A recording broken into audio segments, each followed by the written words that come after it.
Hey dads, if you're like me, this is pretty much the most hair that you have ever had to deal with in life. But raising daughters is a whole new ballgame. In this video, you'll learn 5 tips to help you master the basics of brushing girls' hair. Make sure to stick around until the end for a bonus troubleshooting tip, plus an extra travel hack you won't want to miss.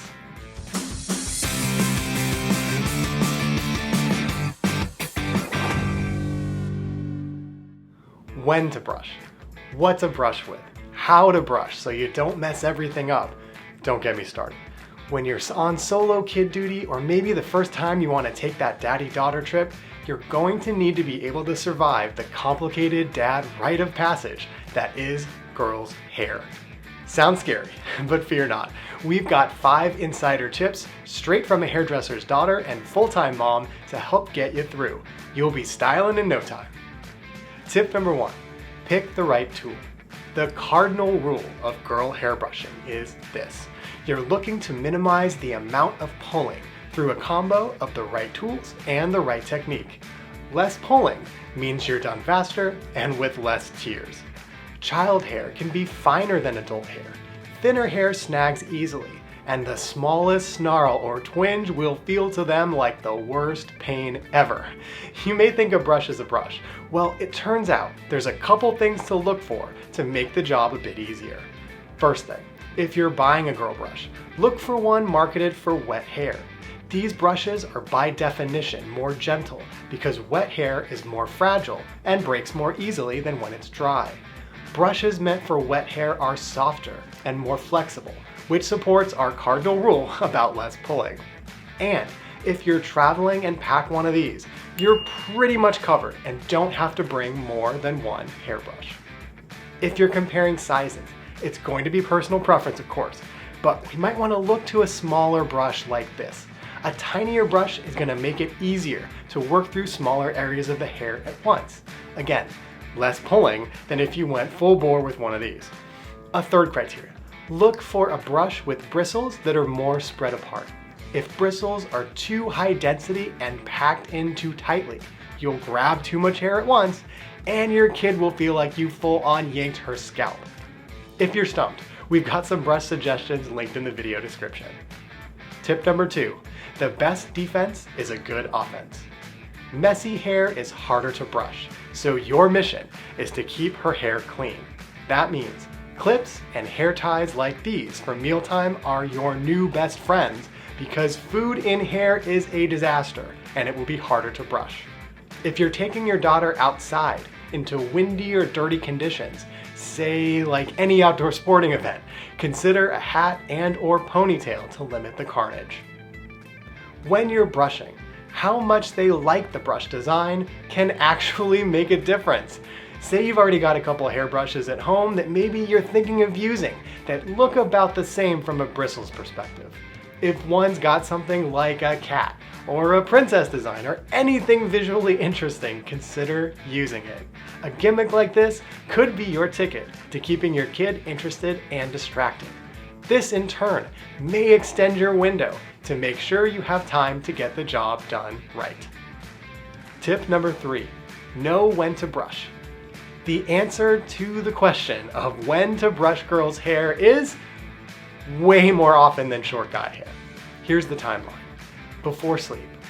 This may not necessarily sound intuitive, but it's worth it to try and attempt to brush her hair before bed or nap.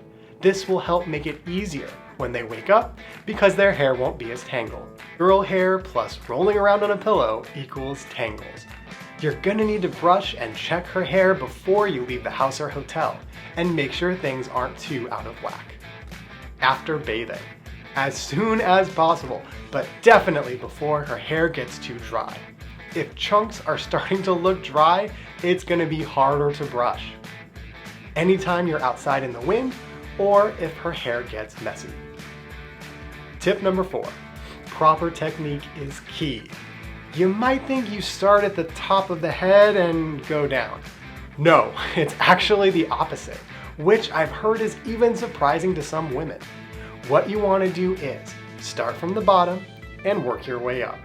grab the hair a few inches from the bottom and brush down. When the first section of hair is smooth, move up a few inches and brush all the way down from there on down. You work your way up to the top of the head, and once you're there, then you can brush around the top and see if there are other sections of hair. Then you grab another portion from the bottom and start up from there. For a little girl, depending on how much hair she has, you're probably going to be doing about a quarter of her hair at a time. It's going to be better for both of you if you go slow, section by section, so you can be gentle and precise. Tip number 5, know when to stop and celebrate. If you've done things properly, you will be able to run a brush smoothly from the top of her head to the bottom.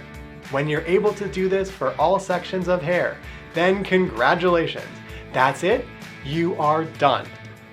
All right, now here's the extra hack. Consider buying a detangler like this. A good quality detangler is going to make a huge difference, keeping the experience as quick and painless as possible for both of you. Follow the directions on the container, but generally, you're looking to apply it to wet hair after a bath or shower. To take things up a notch, here are a couple tips direct from a hairdresser when you're on the road. Take a small travel spray bottle, add about 3 parts water to 1 part detangler. This is going to make dry hair much easier to comb. Another hack, if you don't have detangler, or maybe you forgot it in your packing list, take whatever hotel conditioner is in your room. Use about a tablespoon of conditioner and add it to the spray bottle. Fill the rest with water, shake it up, and there you go. Another way to make the hair easier to brush. To recap, the secret to girl hair brushing is this: less pulling equals less pain and suffering. By following our tips, I hope you'll feel more confident that you've got the right tools and techniques to get the job done. If you like this content, please consider liking this video or subscribing so you don't miss anything new. And if you've got a question or request for another guy-friendly parenting topic, be sure to let us know in the comments section below. Thanks so much for watching, and here's to all you great dads out there.